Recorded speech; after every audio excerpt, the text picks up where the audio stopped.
Калі бачыш, якія выдатныя будынкі людзі ўзводзілі ў даўніну, міжволі думаеш, што яны былі больш разумныя за нас. Архітэктура.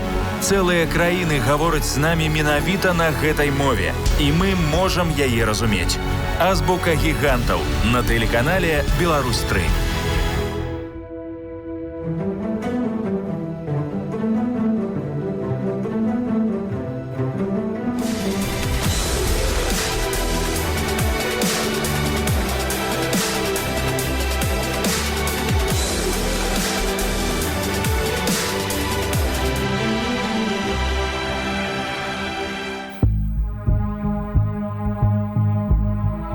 Сабор узвіжання Святога Крыжа ў Вілейцы.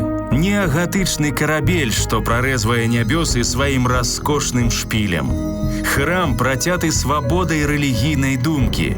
Рэкордныя выдаткі на будаўніцтва, выкарыстанне іннавацыйнага для тых часоў жалезабетоннага каркаса і антычны ордэр, умела замаскіраваны ў сярэднявечнай плоскасці сцен.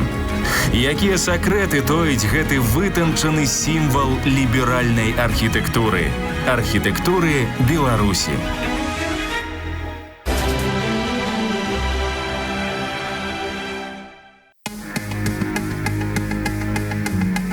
У сакавіку 1905 года імператар Мікалай II абвясціў свабоду веравызнання. Гэтым ён адмяніў прывілеяванае становішча праваслаўнай царквы. Усе рэлігійныя культы станавіліся роўнымі перад законам. Да гэтага часу ў горадзе ўжо быў драўляны каталіцкі храм, але са змяншэннем рэлігійнага ціску гарадская абшчына імгненна прынялася за будаўніцтва новай каменнай святыні. Аўтарам праекта і галоўным кіраўніком будаўніцтва стаў архітэктар Аўгуст Клейн. На ўзвядзенне Віленскага сабора пайшло больш за 30 000 царскіх рублёў. Канвертуючы гэтую суму ў валюту нашых дзён, будаўніцтва абышлося вілейскай каталіцкай суполцы амаль у $800 000. У тыя часы гэта быў гадавы заробак 60 імперскіх генералаў ці месячны грашовы абарот усіх разам узятых заводаў Савы Марозава.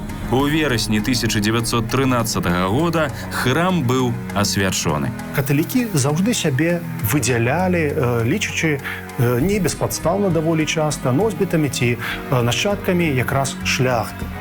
Сам факт, што фундатарамі гэтага касцёлу былі людзі дваранскага паходжання і ў цэлым статуснасць якраз каталіцкай веры праявілася ў тым ліку і ў велічнасці вілейскага касцёла. Яны паўсталі, як бы паказваючы сваім выглядам тую палітычную цывілізацыйную праграму, якую меў каталіцкі касцёл у пачатку 20-го стагоддзя. Бо, безумоўна, існавала такая мяжа паміж усходняй праваслаўнай цывілізацыяй і каталіцкім светам. І гэты разлом ішоў, на жаль, якраз па Беларусі. І праваслаўныя каталіцкія вернікі, яны адчувалі гэтую розніцу не толькі на ўзроўні тэалогіі, але і візуальна. Сам храм распавядаў, гатычны храм адсылаў чалавека якраз да узораў заходняй Еўропы, бо гатычная архітэктура рэалізавалася якраз больш за ўсё Германіі, Францыі, Англіі. Гэта частка зусім іншай культурнай спадчыны свету. Сабор уяўляе сабой трохнефавую базіліку з развітым трансептам. Гэта значыць папярочным нефам, які ўтварае форму лацінскага крыжа і высокай чатырохграннай вежай з боку галоўнага фасада. Вілейскі храм мае асіметрычную аб'ёмна-прасторавую кампазіцыю. Аб'ёмы, ускладненыя гатычнымі ступеньчатымі контрфорсамі, элементамі, што выступаюць з агульнай плоскасці фасада і нібы падпіраюць скляпенні, і невысокім руставаным цокалем з абчасанага каменя. Тут вырашае форма гэтага касцёла. Ён асіметрычны. Вось калі б узяў архітэктар у чыстым выглядзе готыку, ён бы, гэта сіметрычная пабудова. А ён не вежу здвигае налево ад галоўнага ўвахода і атрымлівае асіметрычнае вырашэнне адразу на падыходу.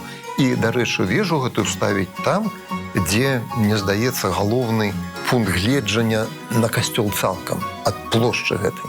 Готыка здавалася б прынцыпова чужая класічным архітэктурным ідэалам. Яна як бы адмяняе ордэр, правільныя суадносіны ўсіх элементаў, які склаўся ў эпоху антычнасці. Аднак не варта выпускаць з-пад увагі тое, што абапіраюцца ўзнёслыя гатычныя аркі на ўсім знаёмыя грэчаскія калоны. І перакрыцці ўзводзяцца ў агульным па тым жа антычным узоры. Да канца 19 стагоддзя ў эпоху стомленасці ад эклектыкі, калі і быў пабудаваны сабор, ордэрны дэкор многімі стаў лічыцца вялікай хлуснёй, чымсьці, што павінна не толькі служыць высокім ідэалам мастацтва, колькі абслугоўваць густ дрэнна адукаванага заказчыка. Таму ў архітэктуры таго часу ён, уласна кажучы, стаў нябачным, але не знік зусім.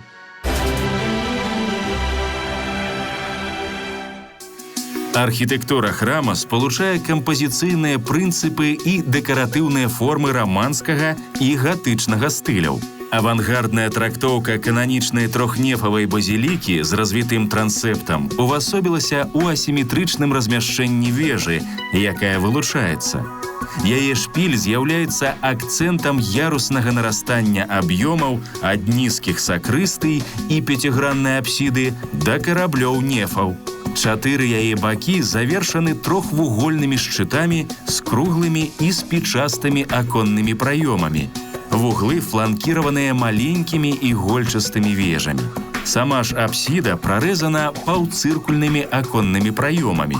Тарцы ад галінаванняў трансепта завершаны высокімі трохкутнымі франтонамі са спічастымі нішамі і здвоенымі аконнымі праёмамі. Партал выдзелены шматслойнымі арачкамі, вымпергамі. Ёсць такія элементы, якія, як бы асацыяцыя з амбразурамі.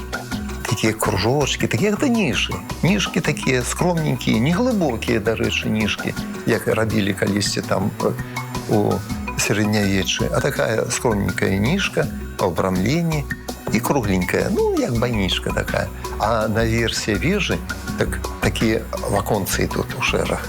Не ваконцы, а таксама ніжкі. І такая асацыяцыя.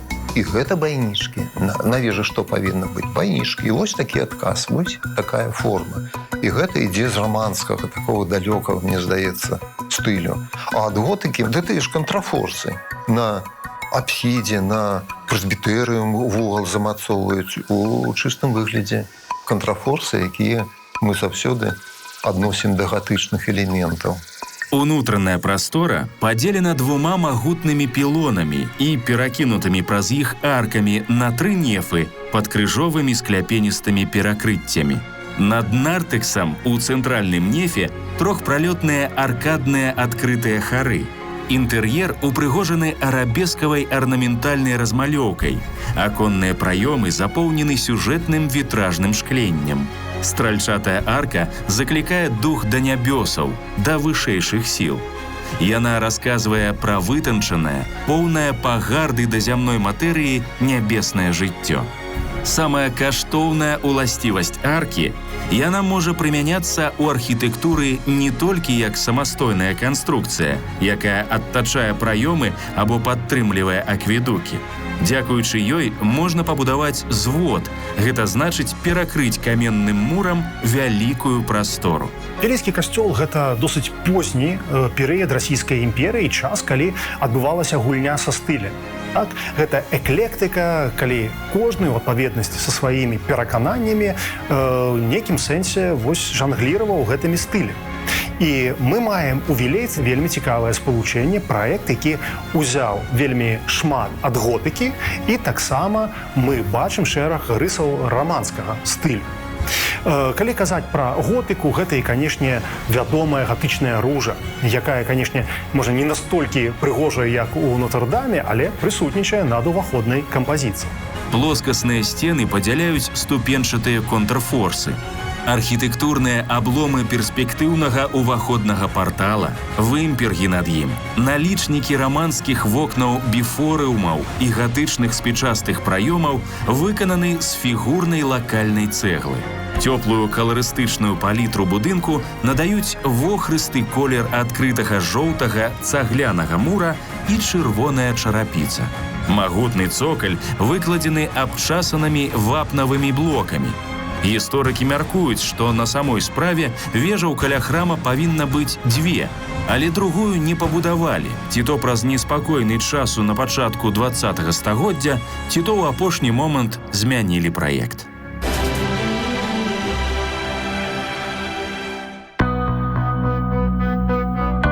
Архітэктура пачатку 20-го стагоддзя вярнулася да таго антычнага пастулата, што будынак павінен праўдзіва расказваць аб працы ўласных канструкцый. Проста тэхналогіі былі ўжо іншымі, і адпаведна змяніўся сюжэт апавядання.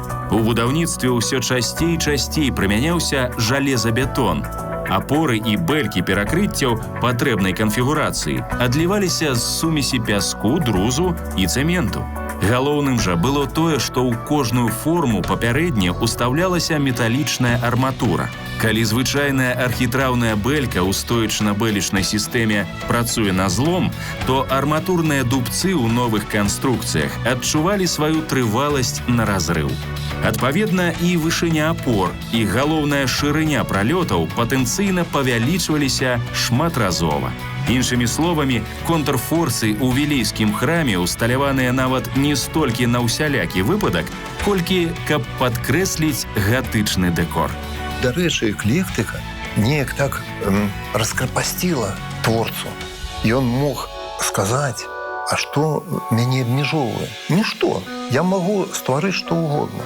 Крыніцай для маёй творчасці можа стаць любы аб'ект, любой, і я ствару, і я раблю.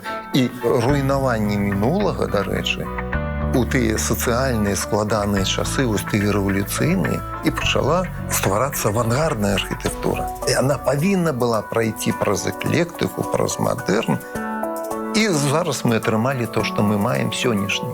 Без эклектыкі не было б і сённяшняга. А эклектыку можна разумець як кампетэнтнасць архітэктара. Ён паказвае, што я ведаю, і гэта ведаю, і гэта, і гэта. І гэта мне не падыходзіць, гэта добра было для мінулага. А вось тут нешта цікавае ёсць. Руская псеўдаготыка – гэта ў значнай ступені рамантычныя фантазіі на тэмы заходняга сярэднявечча праз стагоддзі, калі хрысціянства панавала. Архітэктары рэдка пераймалі каркасную сістэму гатычнага дойлідства і абмяжоўваліся ўпрыгожваннем фасада дэкорам тыпу спічастых арак. Аб глыбокім разуменні мовы гатычных формаў казаць не даводзіцца з прычыны вялікай часовай дыстанцыі, якая падзяляе новыя пабудовы з іх сярэднявечнымі прататыпамі. Па заказах прыватных асоб узводзіліся казачныя фантазіі з гатычнымі элементамі, накшталт дэкаратыўных вежаў і машыкулёў. Готыка ў Вялікім княстве літоўскім пачала з'яўляцца пазней, чым, безумоўна, у Францыі ці Германіі, Великабрытаніі, але і сышла яна з гістарычнай арэны пазней. Факт, што ў 16 стагоддзі ў Вільні будавалі ці перабудоўвалі бажніцы з рысамі якраз гатычнага стылю. Хаця, безумоўна, былі дасведчаны пра існаванне дужа моднага павеву рэнесансу. Чым прычына? Некаторыя даследчыкі архітэктуры кажуць, што тут быў тонкі ідэалагічны момант. Каталіцкая царква, якая змагалася з рэфармацыяй, хацела і ў архітэктуры правесці дакладную рысу. Паказаць, што кальвіністы, лютэрані, арыяне, яны будуюць новыя рэнесансныя рэфармацыйныя зборы. А вось сапраўдная каталіцкая вера – гэта гатычны такі сапраўдны храм. У час Першай сусветнай вайны храм моцна пацярпеў ад артылерыйскіх абстрэлаў таму, што яго вежа, самы высокі аб'ект усёй мясцовасці, магла выкарыстоўвацца ў якасці назіральнай вышкі. У 20-х гадах мінулага стагоддзя, калі горад уваходзіў у склад міжваеннай Польшчы, сабор быў старанна адноўлены. Пасля Другой сусветнай вайны храм зачынілі савецкія ўлады і ператварылі ў склад. Пазней, аднак, яго абвясцілі помнікам архітэктуры і размясцілі ў ім выставачную залу. На дадзены момант Крыжаўзвіжанскі сабор зноў належыць каталікам.